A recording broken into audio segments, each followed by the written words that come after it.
This is U.S. Home Talk. We are live every Wednesday at noon and on demand at ushometalk.com or wherever you guys find your podcast. We are your host, Marcus Walgrave with the South Dakota Home Team, powered by Hague Realtors. Jason Walgrave with Walgrave Real Estate Group at RE/MAX Advantage Plus. I believe Mike Overson with Luminate Loans will be joining us here in a couple minutes.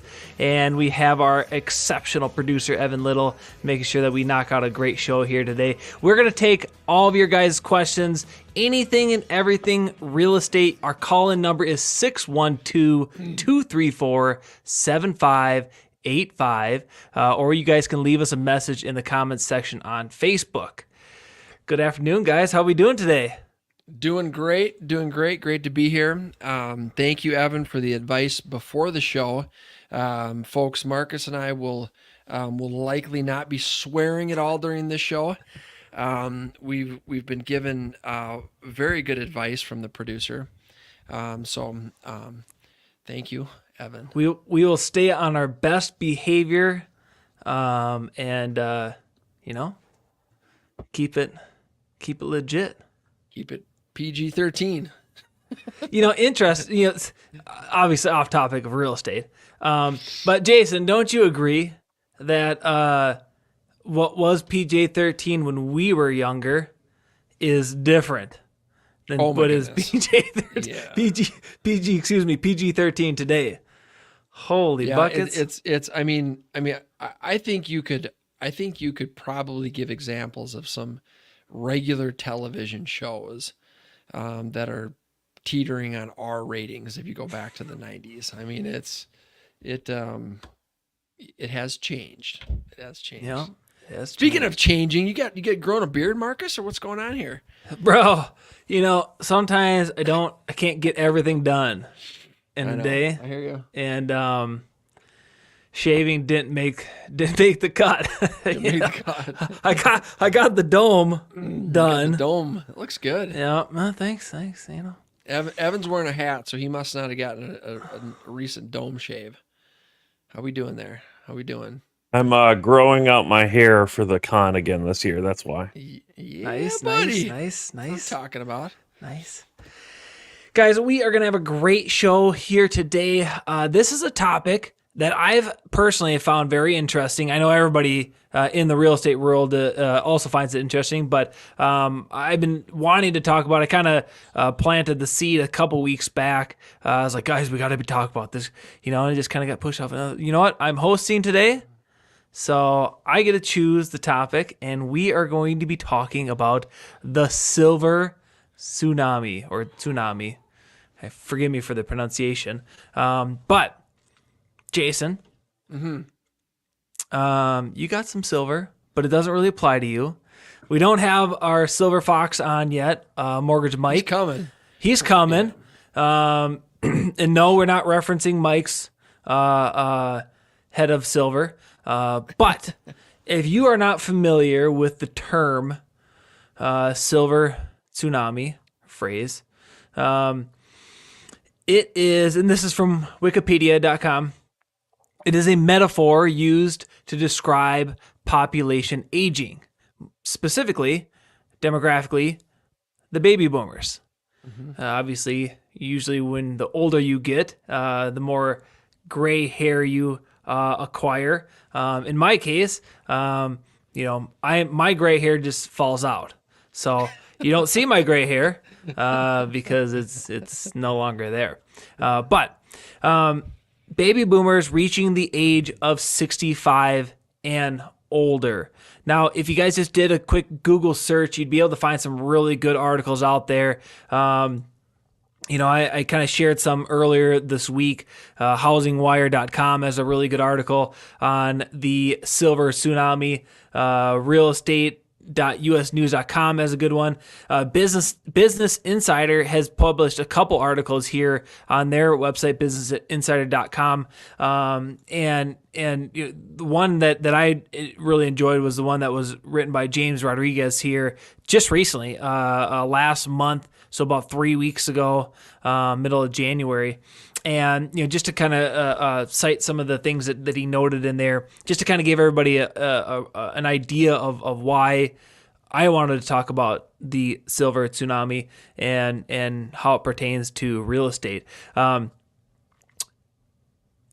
members of the me generation, aka baby boomers, aka boomers, as referred to by millennials, own nearly $19 trillion worth of real estate.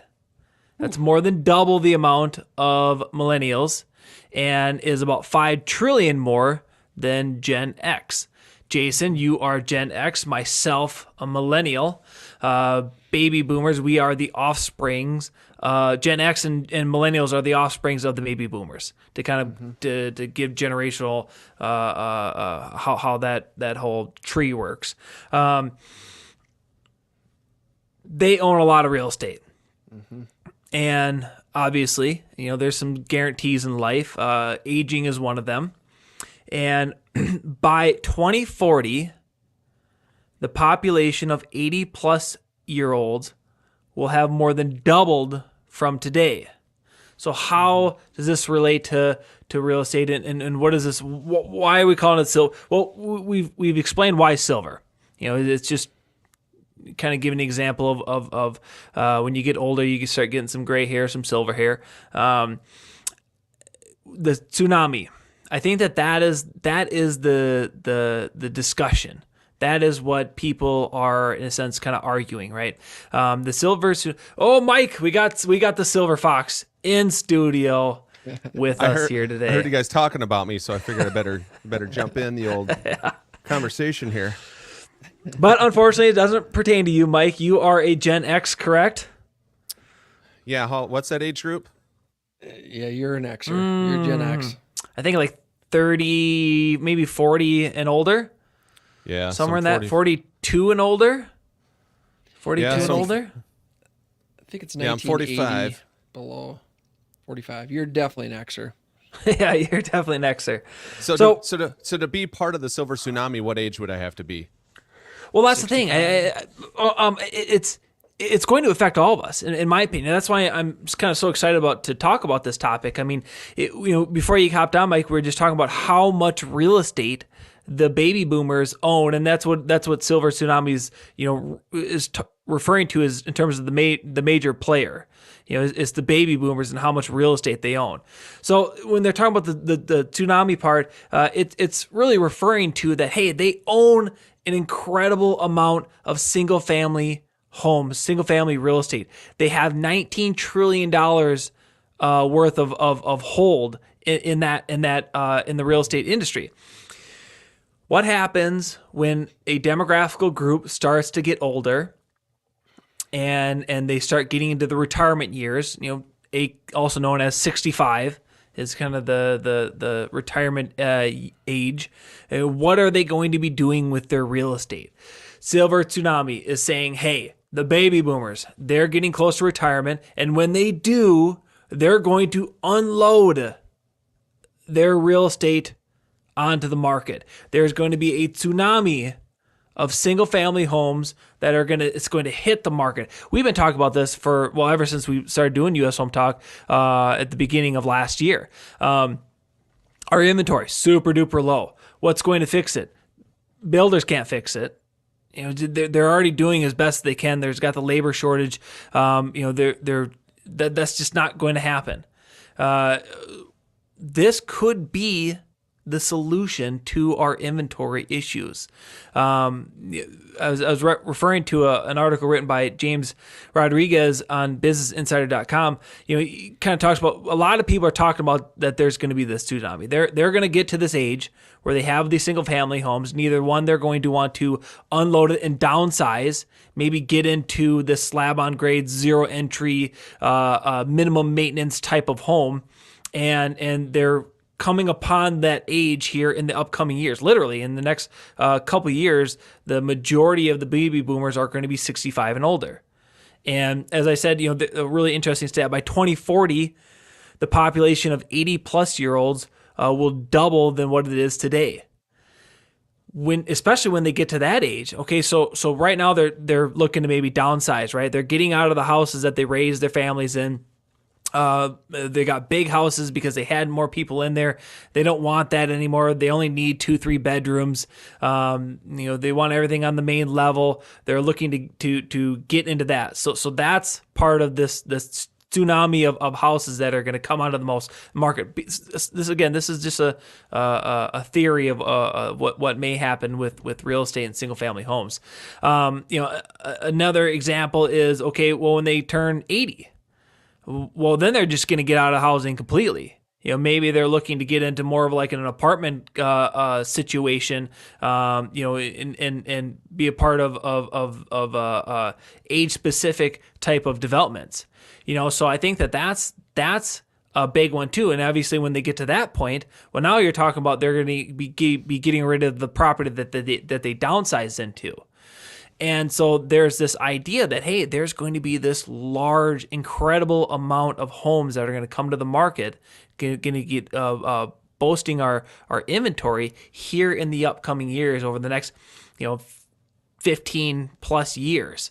The tsunami is what people are thinking might happen. So two things come to my mind here. Two questions. A, how many homes do we realistically think, right? So take our inventory today. So in the Minneapolis, 11 county metro, we have 7,500 homes for sale.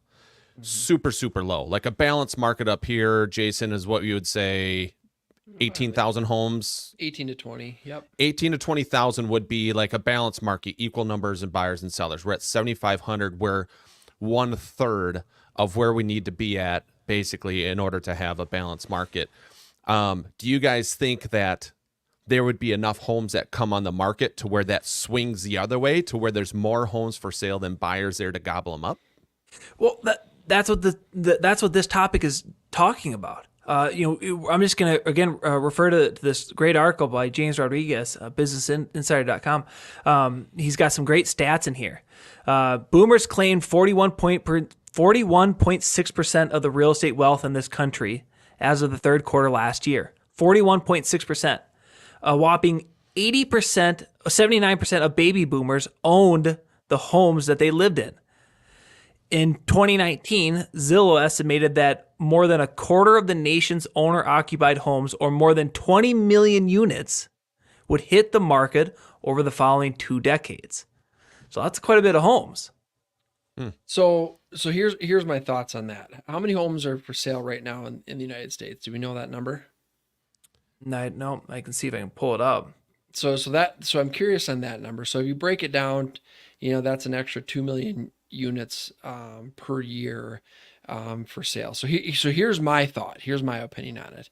I don't think there's going to be a silver tsunami. I think there's going to be a silver light rainfall. Is a silver spring shower. A silver spring shower. And here's why I think that. I think that number one, there aren't enough places for those folks to go. And that includes condos, one level living, one level, anything like that. So number one, I don't think there's enough places for those folks to go. Number two, I think that we are going to see an increased trend in folks, specifically boomers, that are going to stay in their homes until they die. And the reason I believe that is because many of the boomers saw their parents go into the assisted living, assisted care, old people's home. And I mean, just my experience with talking to my clients that are boomers and that age group, I hear the comment all the time. There's just no way I'm going into an old people's home. I'm going to stay in my house till I die. And so for those reasons, I don't think that it's going to be a tsunami. I think that it'll definitely increase the inventory. I mean, we need an increase of inventory. But the biggest problem is that for 10 years, there was 80% less homes built in the United States. And so, Mark, as you mentioned early in the show, builders are doing the best they can to build homes and to try to make up for all that lost construction during that decade. Mike, you and I were talking last week how, it's probably going to require the government to step in and offer some type of really, really good incentives for builders to build and to develop and to provide the supply that is really needed in the United States. So it's a fascinating theory, and the articles that you sent over, Marcus, are really good. It certainly is possible, but those are my thoughts. So let me jump in there real quick. Two things, just to comment on your thoughts. The baby boomers aren't the first generation who said that they're going to die in their house, right? I mean, every generation has said that. Nobody wants to leave their house and die in some place that maybe they've only been living for a couple of years. So I don't think that'll ever change, right? I think we will always get this desire to want to stay in our homes. With the baby boomers just coming about on the majority of them being at that 65 or older age, I think that opinion changes for that individual when they do start getting closer to their 80s or 90s. Then they're because I mean obviously there's some great amenities to moving into an aging type of development, a place where you can transition from a single family home into a twin home, into a condo, into maybe an assisted living, all within the same area, so I think that isn't changing. But Jason, you made the comment about the little, it's a little rain. They do have a term for that, right? The people who are arguing it is, hey, we're not going to see a tsunami. We're going to see a glacier shift. And that's exactly what you're described, Jason. It's this slow, steady melting of inventory coming from the baby boomers hitting the market. There was a number that was provided, just kind of give an example. There was an economist from, I think it was the University of Syracuse, Gary Engelhardt, was interviewed in this article that James Rodriguez wrote, and from what he specifically studies this topic, the aging of baby boomers, and he was looking at the numbers and what he's forecasting, because he doesn't think it's going to be a tsunami, just like you think, Jason, and nor do I. I don't see tsunami either, with an exception. I'll kind of touch on that later, but he thinks that there is going to be an excess supply of about 250,000 homes per year, starting here at as early as the end of this year until 2032. So it's going to be this slow increase of single-family homes that are going to hit the market, over the next 8 years, 5 years, 7 years. What is it? What year is it? 2024. Yeah. Who's here? Where are we? So I mean, I think that's personally, I think that's also a more realistic event. I don't see this tsunami, but I mean, there's some pretty big players out there who are thinking otherwise. I think one person, just a name drop, is top Wall Street forecaster. Meredith Whitney, she was one of the people who called the 2008 crash, and she says, yeah, it's coming, and then when it hits, we're talking about exactly what you said, Mike. There's going to be a big shift in the supply demand.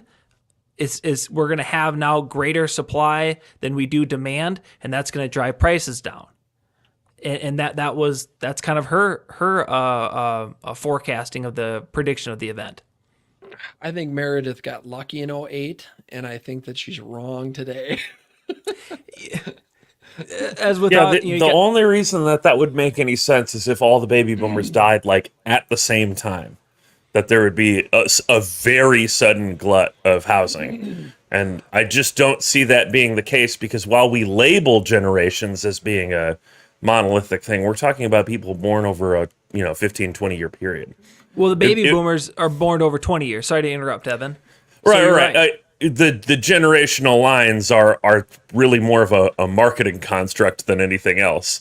You say someone's a baby boomer, you may be referring to someone who's an octogenarian, or you might be referring to someone who's just hitting retirement age. So the difference between those is pretty monumental as far as life expectancy over the next 2 to 3 years. And that's the sort of thing that would cause a crash, is if every single baby boomer died over the course of the next 2 to 3 years, as opposed to over the next 20 to 25. Yeah, I mean, you have to put some sort of parameters if you're going to research a demographical group. You have to give some sort of parameters to be able to do a study on. So I think after the baby boomers, every other generation has a 14-year span. I'm not real certain on why the baby boomers have a 20. They have a larger span to define them. But it's definitely interesting. I think knowing we've been talking about this about, hey, the baby boomers, they own a lot of homes, and they can definitely help get those homes on the market to help with this demand that we see today. Yep. So I played with some numbers while you guys were talking there. So, and this is per the Google machine. I Yahooed it. 332 million people in the U.S. Okay. It said in December of 2023, there was 1,337,000 homes listed for sale. So December of 2023, there's basically, that would be one home available for every 250 people.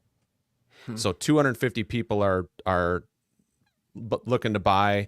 One of them is going to get a house and the other 249 are not, basically.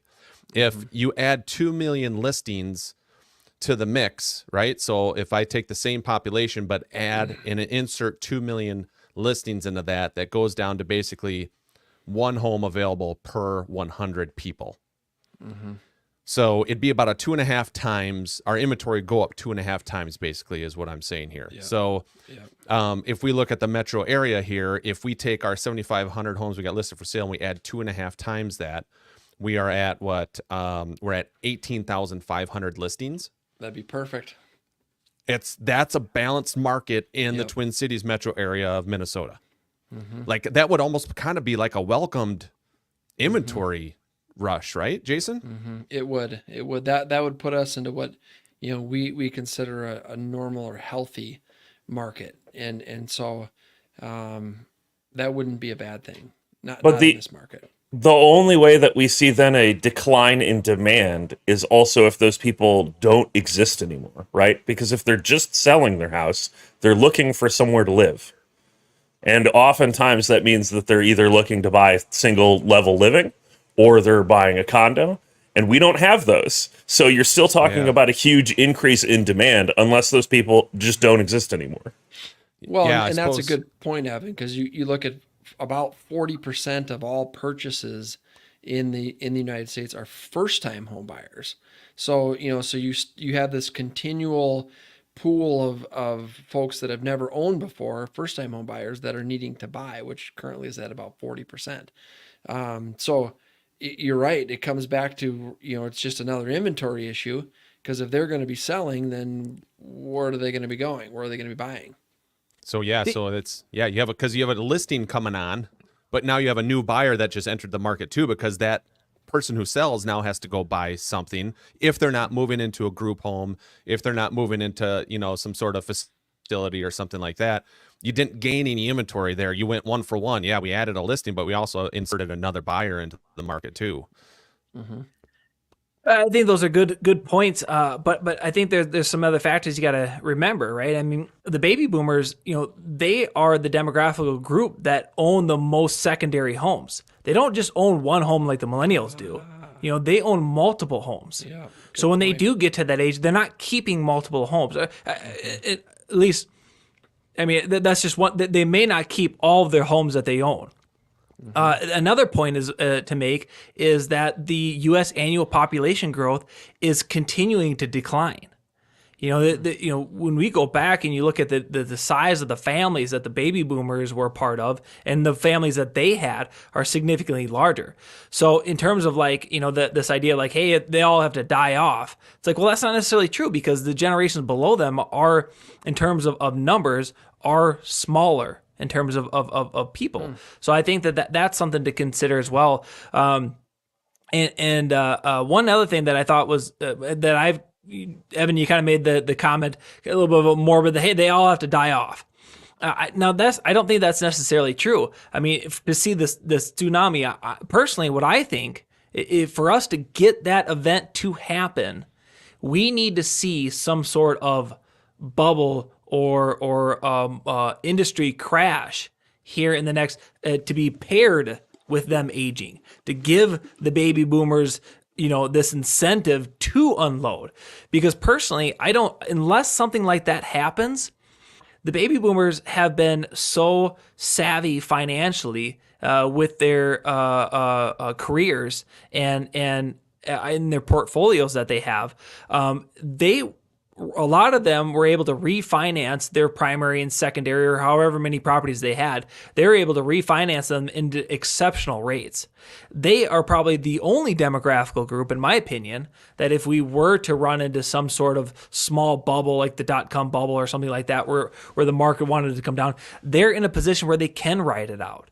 So I personally think that we are going to see this glacier move, with the real estate that they own, and we're not going to see this tsunami. But I mean, I think it had to be paired with something very big, like the financial market crashing, and that is enough incentive for them to say, hey, we're getting rid of all this stuff. We're worried about the quality of life. We need to bring some more cash in our hands, so we're going to go ahead and dump some of our real estate portfolio to make those things happen. I mean, you say that, but on the other hand, they're probably the most financially secure generation, as you said. So in the event that there is some sort of, financial catastrophe or whatever of some kind, dot-com bubble 2.0, right? They would be the demographic that offloads the least of their portfolio real estate wise, relatively speaking. We saw that in the 2008 crash. It was the people that had the least that were most likely to be selling their house or in foreclosure, right? Not a lot of baby boomers lost their homes in that compared to people in younger demographic. Yep, good point. I wonder what the percentage of boomers own second homes. So I wonder what you know what I mean? When you're talking about $19 trillion worth of real estate, I wonder how much of that is a second home. That would be an interesting stat. It's also, I'm curious how many of those are second homes versus vacation homes, right? There's a big difference between a home here in Minnesota and a home in Arizona and a home here in Minnesota and a home on a lake somewhere, right? Yeah. And that's when I say second home, I guess I'm referring, Evan, to a vacation home or not necessarily an investment property or a second property. That would be a great question. It's definitely a lot of interesting things. So I just look at our parents, right? Look at my dad, look at my mom, look at your parents there. I mean, what do you see your parents doing, right? They live on a farm just outside of town a little ways, right? They got some acreage, they've been there for a long time. I mean, are your parents staying there until they pass away? Yep. Nope. You don't think so, Marcus? Nope. Do you think eventually they'll move into some sort of senior living type of setting in the town or what? No. I think that group, again, that demographical group, the baby boomers, they experienced the hard times and the difficulties of when their parents aged. And I don't think they want to be a part of that. I think they want to make sure that they are securing themselves in a property where there's no steps, zero entry home, where they know they can die in that house and they don't have to worry about anybody coming there and be like, hey, sorry, you got to go, you can't do the stairs, you can't do these things anymore. I think, in my opinion, I see that they're going to be, and I see it today. I mean, everybody who's asking for slab on grades, main floor laundry, main floor master suite, single floor living. I mean, holy buckets, that's driven by the baby boomers. And I think that they see that and they're like, that, and I also think that they want to get closer to quality healthcare. Quality healthcare, that they can get to this quality healthcare, whether it's a physical therapist or their doctor, and it be a 10-minute drive. instead of a 40-minute drive, or worse if the weather's not favorable here up in the Midwest. So I think that those, and they saw that with their parents. I think they saw like, oh, that was not easy, to get grandpa to the hospital, or grandma, to say, hey, the only reason why we got to move you into a home is because you fallen and broke your hip twice, because you got to go up 4 steps to get in your house, and a lot of the boomers have houses like that, So I mean, I personally, I think that there is this understanding of like, hey, we want to know where we're at before we're in our 80s, before we're in this position where we're getting sat down by our children and saying, hey, you guys got to get out of this house. I don't think they want to have those conversations. I think that they were very tough conversations to have with their parents when they had them. Interesting. Valid points. I mean, valid points. Because the other thing too is I start looking, like my mind starts going off on the cost of things, right? So it's like, I got a group of buyers. There's 5 people in that retirement age that are looking at their next phase of their life. What they're going to do is they're all going to sell their single family homes that they're in now. They're going to go buy a $2 million property. So it's a 6-bedroom, 5-bathroom house with a pool and all this stuff. Nice, big, huge house, right? $2 million. 5 of them are going to own it together, and they're going to almost run it like their own little senior living community. You got some friends there to play cards with and do stuff with, right? You got a pool there that you can enjoy. You got all that stuff there. You're going to take care of one of another, but it's a lot cheaper to go pool funds from 5 different people and buy a $2 million house and do that versus 5 people individually going into some sort of senior living type of center, and paying that money. I mean, they're going to be paying a third to buy that of what they would pay in that facility to go buy this $2 million house and kind of like do the senior living thing on their own as kind of a group of friends. What a great idea. What a great idea. And one of them's like a doctor, and one's like, they're all in different profession. It's like, look, we're all friends and we're all single. Like if we do this together, we have a doctor in house and we have like this in house. And it's like, is it like one of those things that we're going to see a shift? Because we all know senior living is expensive, super expensive. And there's, and the people that need it and want to go in there, how many of them can afford it? Right.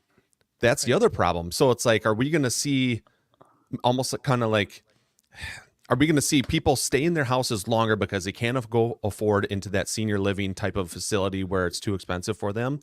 And then are we also going to see maybe like them kind of do it on their own and get a group of friends to go buy a house together? You know what I mean? Buy a house, or say, hey, let's each buy the twin home. So we own the structure. We own this half, you own that half. And kind of that same, where in a sense you're buying the structure together, but it's but Mike, you kind of talk about some affordability, and the government's paying attention to this. I mean, when you look at the Federal Housing Administration, the FHA's home equity conversion mortgage. I know Illuminate Home offers this loan product.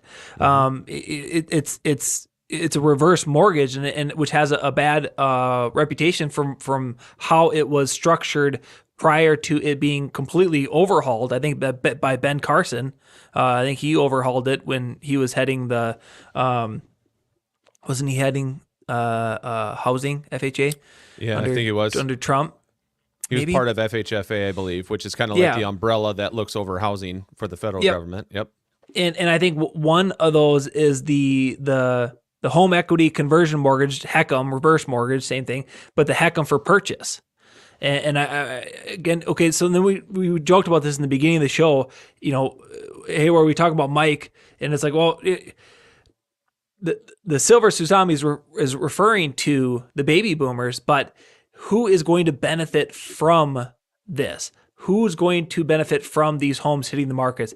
Gen X has already been able to secure their role in real estate. They're only $5 trillion behind the baby boomers. So baby boomers got $19 trillion. Gen X has $12 trillion. Millennials, the next youngest generation, has only a little over $9 trillion. And so then when you look at this, if you just look at the timeline and how the U.S. economy has played out, when millennials hit the market, when they hit the workforce, they came onto the workforce post a financial crisis, the Great Recession. That's when they got jobs.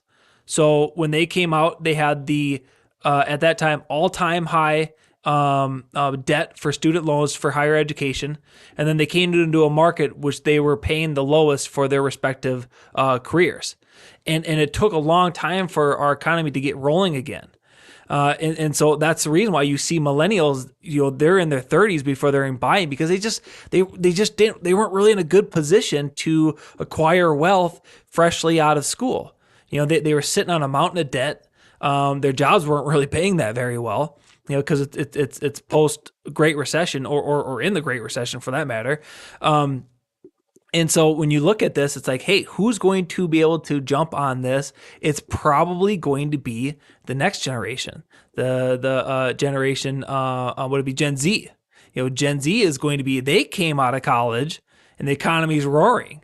They're getting sweet job offers with pretty incredible pay right out of college. And so, they're going to be in this position to where, they may be in the best position to try to scoop up this increase of inventory down the road. Or we just go right back to what we're saying. And that's baby boomers are just too smart, too savvy. Their interest rates are just too awesome. And they're going to say, you know what? I think I'm going to keep this house. I'm going to rent to you, millennial or Gen Z, and you can be my tenant. And I can have this great additional income while I'm retired, and I'm going to be collecting sweet rent income through that. And I think that that's probably a more likely outcome as well. I don't think tsunami's coming. I don't see it. Yeah, those are all good points. I mean, I agree with you too. They're pretty savvy, and if you own real estate at anywhere between 2.5% and 4% as far as an interest rate goes, can't really lose there. I mean, right? I mean, that's a winning probability for sure. You're just not losing there at all. So, and even if there is some sort of tsunami comes, even if we do add 2 million listings per year right across the U.S., that's still not going to offset the supply demand curve. I think we're still going to have plenty of demand out there. We're not going to have an oversupply. Home values are still going to go up. We're not going to see values come down at all. And so, yeah, it's going to be interesting to see how these next, 5 to 10 years play out and all that stuff. But I just don't think there's going to be a glut of inventory. I don't think that's going to offset values. The fears of people, it's like, oh, it's going to create another real estate bubble and values are going to go down. We're going to see that. We're so far off from something like that happening again. It's just, I don't see that happening. So if it does happen, I was talking about this earlier with our brother Brad. If it does happen, in my opinion, I think it's going to be maybe an 18, 24 month window where it, and because I don't think it's going to happen, but if it does happen, and it's going to be a great opportunity for individuals who are looking to increase their real estate portfolio or simply start their real estate portfolio. I think it's going to be a great, that might, if it does happen, there'll be this nice little window where people are going to say, you know what, I'm going to go ahead and snatch up some of these homes that maybe have been looking more attractive in terms of pricing than they have in a long time. So I think that worst case scenario, it's going to be really good for the people who can buy homes. Yep. Well, I'm glad we were able to cover it. I mean, obviously, there's so much more on this topic as well. We just tried to touch on it, the hot points of it, and I'm glad I was able to kind of get your guys' thoughts to the finance side, the real estate side, and as always, guys, thank you so much for hopping on and listening to our show. We're live every Wednesday. And you can also find us on our website, ushometalk.com, or wherever you guys find your podcasts. We are your hosts, Marcus Walgrave, Jason Walgrave, and Mike Overson. We hope you guys have yourself a blessed week.